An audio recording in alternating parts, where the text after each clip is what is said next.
보도록 할까요? 우리 열왕기하 4장입니다. 1절부터 7절까지의 말씀 우리 함께 보겠습니다. 열왕기하입니다. 4장 1절부터 7절까지 말씀 우리가 너무나 잘 아는 말씀인데요. 우리 큰 목소리로 같이 함께 읽겠습니다. 우리 주님을 경외하는 백성들의 목소리로 크게 같이 읽겠습니다. 그런 말씀을 다 읽은 이후에는 아멘으로 하나님 말씀 함께 취하도록 하겠습니다. 우리 1절부터 같이 읽겠습니다. 시작. 예언자 수련생들의 아내 가운데서 남편을 잃은 어느 한 여인이 엘리사에게 부르짖으며 호소하였다. 예언자님의 종인 저의 남편이 죽었습니다. 예언자님께서도 아시다시피 그는 주님을 경외하는 사람이었습니다. 그런데 빚을 준 사람이 와서 저의 두 아들을 자기의 노예로 삼으려고 데려가려 합니다. 엘리사가 그 여인에게 말하였다. 내가 어떻게 하면 도움이 되겠는지 알려주시오. 집안에 무엇이 남아있소? 그 여인이 대답하였다.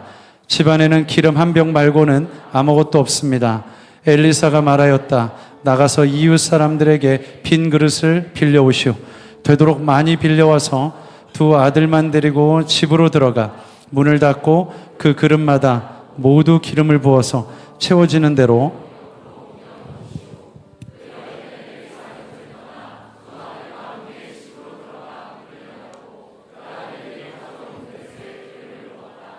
그릇마다 가득 차자 그릇이 더 없느냐? 아들은 그릇이 이제 없다고 대답하였다.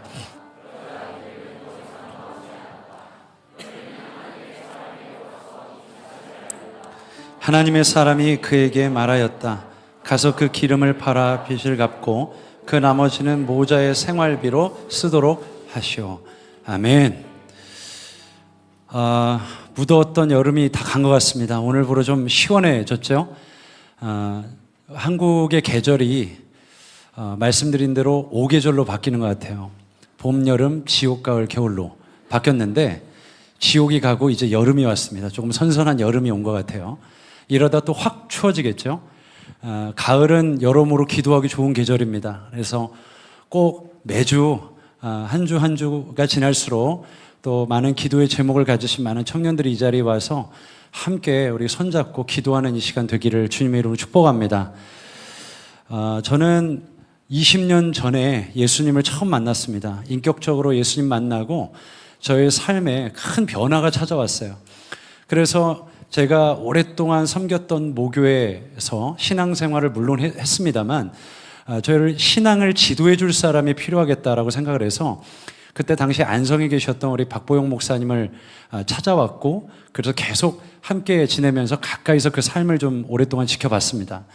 근데 보니까 너무 도전이 되고 은혜로웠어요. 왜냐하면 많은 사연을 가진 그 길거리 불황아들 또 해도 되지 않는 그 노숙자들 데리고 함께 살 뿐만 아니라 그들을 가까이서 헌신적으로 돌보는 목사님의 삶을 볼 때 참 귀한 도전이 됐습니다. 나도 저렇게 살 수 있을까?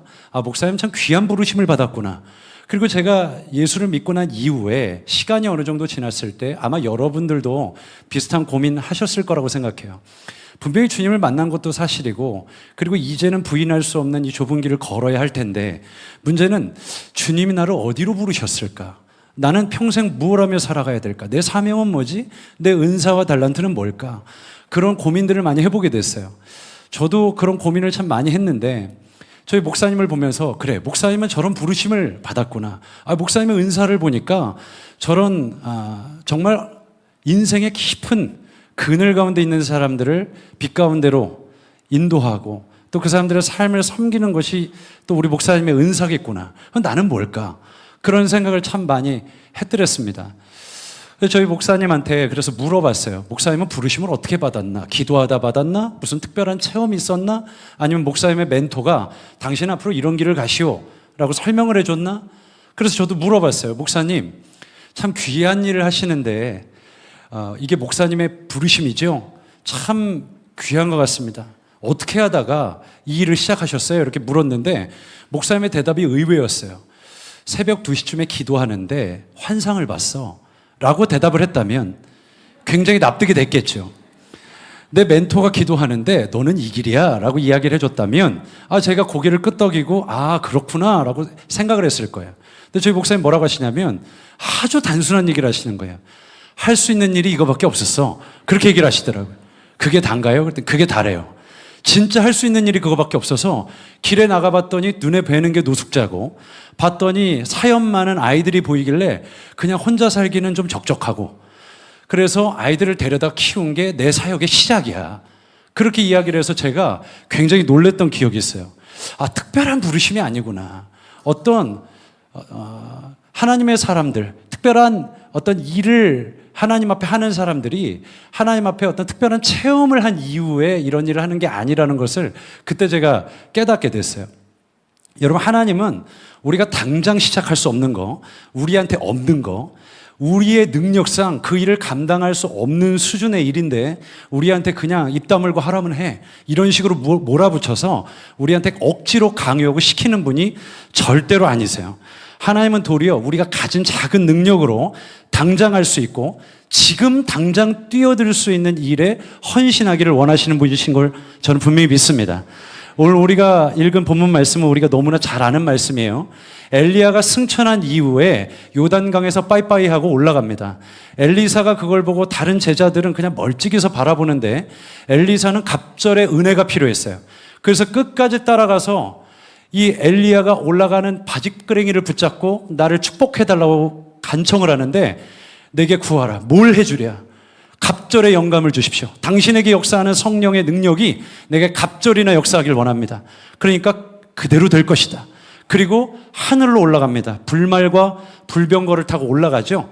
그리고 엘리야가 입었던 겉옷이 엘리사의 손에 딱 쥐어지는 순간 갑자기 요단 강물이 딱 갈라지고 그래서 마른 땅을 건너오는 기적들이 첫 번째 일어나요.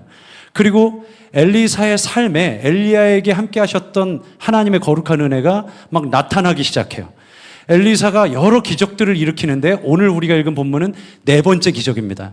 엘리사가 자기 수련생들, 그러니까 지금으로 말하면 담임 목사님 밑에 부목사님, 전도사님쯤 될 것 같아요. 예언을 수련하는 사람들이 있었습니다. 근데 거기 와보니까 한 수련생의 아내가 아주 구슬픈 얼굴로 와서 이제 엘리사에게 이야기를 하는 거예요. 우리 남편이 죽었는데 내가 지금 과부가 됐고 살 길이 막막합니다. 입에 풀칠은 해먹고 살아야 되니까 이렇게 저렇게 살려고 발버둥 쳤는데 빚만 졌습니다. 어떻게 해야 됩니까? 그래서 빚쟁이들이 와가지고 지금 두 아들을 노예로 삼으려고 하는데 내가 지금 방법이 없습니다. 내가 어떻게 살아야 됩니까?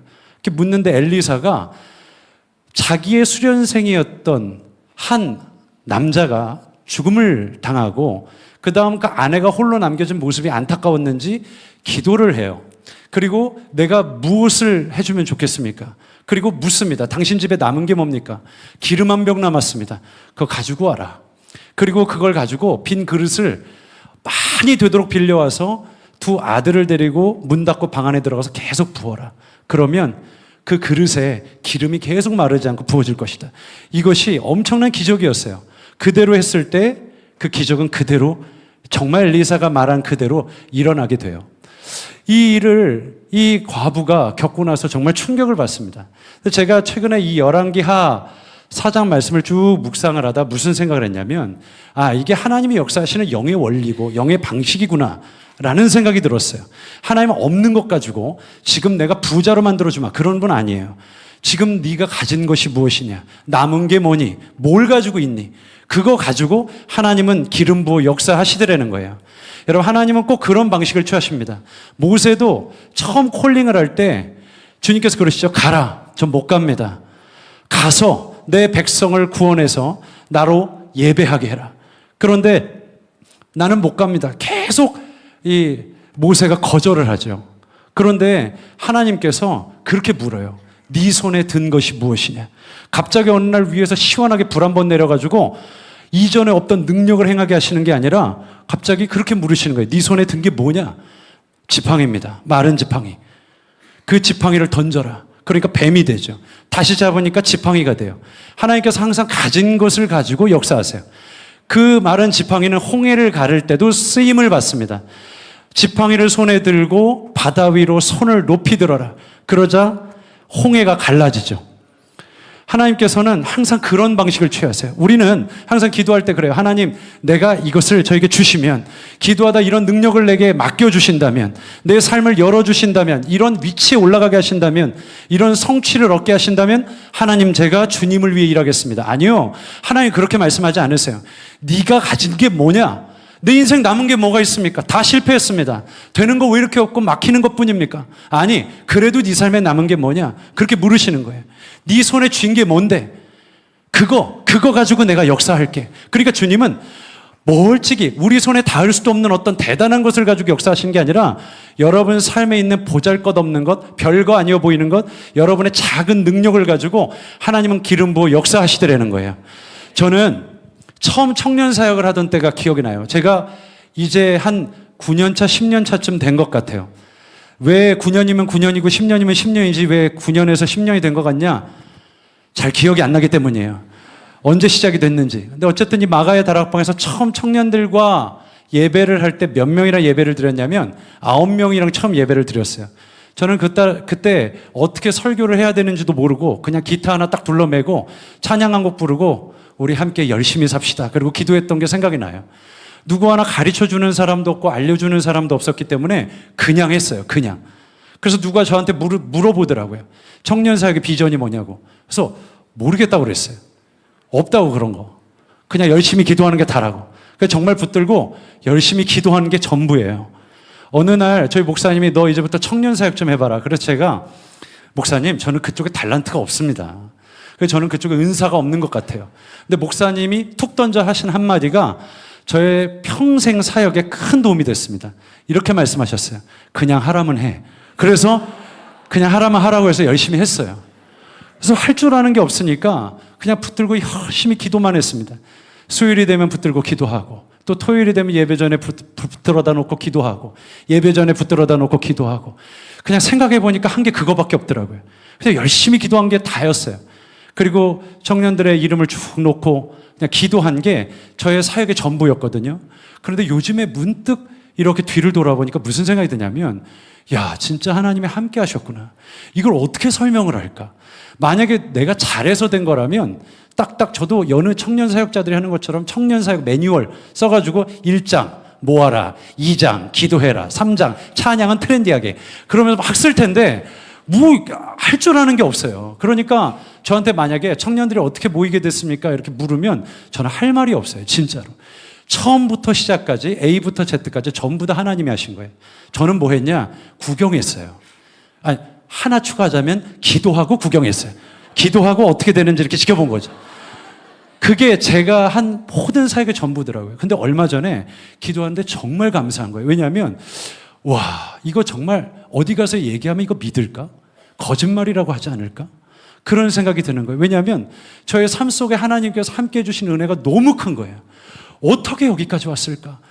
이 선한 열매를 하나님께서 처음부터 끝까지 영혼의 농부 되신 주님이 혼자 다 맺으신 거예요. 여러분, 전 능력이 없어요. 진짜 요만큼도 할 줄 아는 게 없어요. 저보고 누가 그래요. 청년 사역을 하는 게 기적이라고. 왜냐하면 제가 손흥민을 최근에 알았어요. 손흥민이 야구하는 사람인 줄 알았어요. 잘 몰라요. 그냥 청년들이 흔히 관심을 갖고 알만한 것 잘 몰라요. 그리고 보니까 청년 사역자들은 일단 다 수염을 기르더라고요. 저는 그런 트렌디한 감각도 없어요. 제가 수염이 자라는 건 기르는 게 아니라 그냥 나는 거예요. 저녁쯤 되면 피곤해가지고 이렇게 짱구 아빠처럼 나요. 어쩔 수가 없어요. 그렇게 짱구 아빠라고 하는데 웃으시니까 기분이 나쁘네요. 기분이 나빠요. 어쨌든 저도 기르고 싶어서 기르는 게 아니라 그냥 나는 거예요, 저녁에. 어쨌든 정말 뭐 하나 제대로 할 줄 아는 것도 없고 아는 것도 없는 제가 어떻게 여기까지 왔을까? 그냥 하라면 해. 그 말 한마디 듣고 그냥 했어요. 그냥 발버둥을 쳤고 때로는 두 손을 모으고 하나님 앞에 매달려 기도하고 하나님 이거 도와주시지 않으면 저는 감당이 안 돼요. 저는 몰라요, 이거 어떻게 하는지. 그리고 하나님 앞에 그냥 울며 매달렸던 시간들이 많이 있었거든요. 그런데 진짜 그렇더라고요. 하나님이 풍성한 열매를 우리 공동체 가운데 맺으셨더라고요. 여러분, 이 부기청이 처음 시작된 것도 그랬어요. 저희 목사님이 청년들 함께 모여서 기도하는 자리가 좀 있었으면 좋겠다. 여러분, 이 산골짜기, 성남동 산 16번지에 청년들이 이렇게 모인다고요? 그것도 이 산에 여러분 여기 가까워요. 버스 정류장이 가까워요. 그러니까 여기 사실 올라오는 게 기적이에요. 이렇게 많이. 그런데 사실은 아무것도 없는 이 자리에서 그냥 함께 기도하자라는 도전을 했고 함께 모였을 때 정말 이렇게 많은 청년들이 모이게 됐어요. 정말 신기한 노릇이에요. 그냥 했어요. 그냥. 여러분 제가 탁월한 능력이 있었다면 아마 몰랐을 거예요. 그래. 그렇지. 나 정도면 되지. 라고 생각을 했을 거예요. 그런데 진짜 아무것도 아니에요. 마른 지팡이 같은 제가 그냥 하나님 손에 딱 붙들려서 여기까지 왔어요. 여러분 하나님의 원리가 그렇더라고요. 작은 것이지만 그냥 주님의 일이라고 하면 적은 능력이라도 하나님 앞에 내놓는 사람들. 마치 주님께서 너희가 가서 먹을 것을 주어라 했을 때 빌립은 자기 통박으로 계산하고 있었지만 여러분 다른 한 제자는 발바닥에 땀나도록 뛰어다닙니다. 혹시 도시락이 있는지. 여러분 거기에 5천 명이 넘는 군중들, 남자만, 성인 남자만 그렇게 모여 있는데 아마 한 2만 명 이상이 모여 있는 그 자리에서 도시락 하나 찾는 건 정말 불가능에 가까울 정도로 힘들었을 거예요. 그런데 찾아냅니다. 그리고 가지고 와요.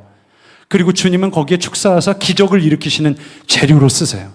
여러분 주님의 일들은 항상 그런 식으로 이루어져요. 될 만해서 되는 게 아니라 누가 생각해도 안 될 만한 일인데 되게 하세요. 여러분 그러니까 여러분의 작은 능력, 보잘것없는 그런 여러분의 은사와 달란트를 할지라도 주님 앞에 내놓고 쓰고자 할 때 주님께서 역사해 주시는 줄 저는 분명히 믿습니다. 여러분 내게 없는 어떤 은사와 능력 달라고 기도하지 마시고 지금 당장 할 수 있는 것, 그리고 하나님이 지금 내게 주신 작은 능력, 성전에 쓰레기 하나 줍는 것, 그리고 누군가에게 격려가 되는 한마디 하는 것, 내가 마음에 들지 않는 사람과 주님의 이름으로 마주 앉아 식사 함께 하는 것, 그것도 내 은사와 달란트가 될 수 있어요. 여러분 주님께서는 그런 일들에 기름 부어주신 줄 믿습니다. 그 기근이 든 중에 기름 한 병 딱 남았어요. 뭐가 남았냐 네 인생에. 주님 저는 이거 하나 남았습니다. 아무것도 없는데요. 그거 내가 쓸게. 여러분 그런 역사가 저 여러분의 삶에 있기를 주님의 이름으로 축복합니다. 여러분 저는 그런 사람 많이 봤어요. 하나님 저에게 자리를 주시면, 그런 기도하다 어떤 은사와 능력을 주시면, 어떤 위치에 올라가게 하시면, 내 삶의 성취의 문을 여시면 내가 그때 드리겠습니다. 저 그렇게 기도하는 사람 중에 그 자리에 올라가서 진짜 그 성취를 손에 쥐고 주님 앞에 드리는 사람 한 명도 못 봤어요. 정말 그래요. 한 명도 못 봤어요. 그러나 지금 당장 보잘것없는 것이라도 하나님 위해서 자기 삶을 하나님 앞에 내어놓는 사람들, 그 사람들을 하나님께 쓰시고 결국 그 사람들에게 기름 부으신 줄 믿습니다. 여러분 저와 여러분이 정말 그런 인생 되기를 주님의 이름으로 축복합니다. 이제 말씀을 좀 마치겠습니다. 우리 함께 좀 기도했으면 좋겠는데요. 저는 참 잊지 못하는 한 자매가 하나 있습니다. 지금은 저 지방에 내려가서 남편과 함께 이제 단란하게 사는 귀한 자매인데요.